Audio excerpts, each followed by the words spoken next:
For those who sailed on her, it will be a day long remembered.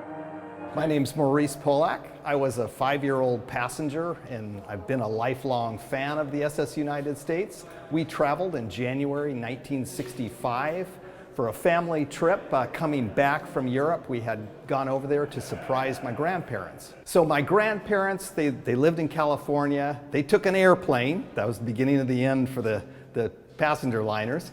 They took an airplane to New York and they boarded the SS Rotterdam and went to their homeland in Holland to celebrate a wedding anniversary.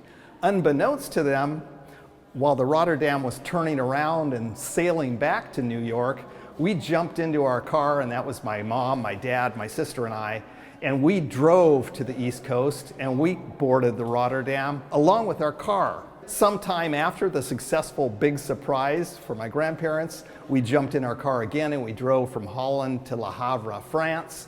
And there, saving the best for last, we boarded the magnificent SS United States.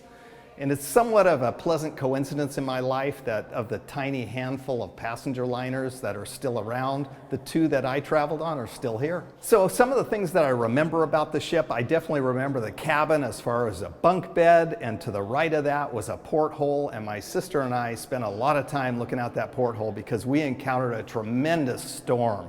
And so we were watching these massive waves just battering that porthole. And we could have just as well been in a submarine because I think we saw more water than we saw sky.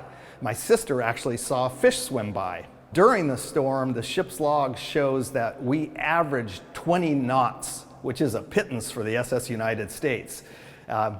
And she did do that on her sea trials, but that was in reverse. But going forward, that was not the norm, but it was a heavy storm. And despite heavy waves on the last day, she picked it up to 32.5 knots, and we made it into New York on time. I remember a lot of time in the playroom as well on the ship, probably because my mom was so seasick that she couldn't watch me.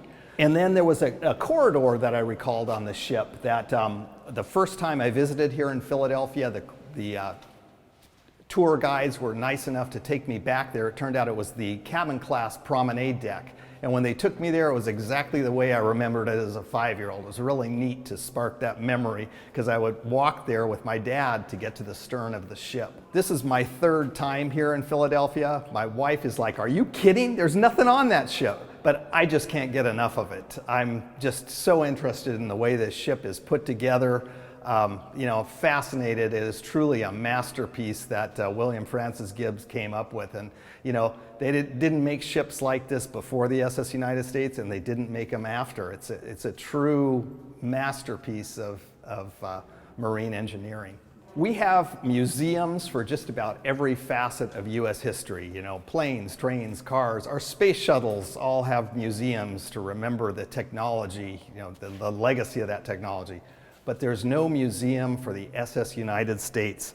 The fastest, safest, most technologically advanced passenger liner ever, the Flagship of America. There's been so much effort by so many people to save this ship over the decades. It would be such a shame if it was all for naught. She could be so much more than just a museum. She could be a self-sustaining tourist attraction and social destination with restaurants, entertainment venues, and a hotel. And we have such extreme political divisiveness in our country nowadays. Wouldn't it be great if we could all come together for one purpose, to save this great ship?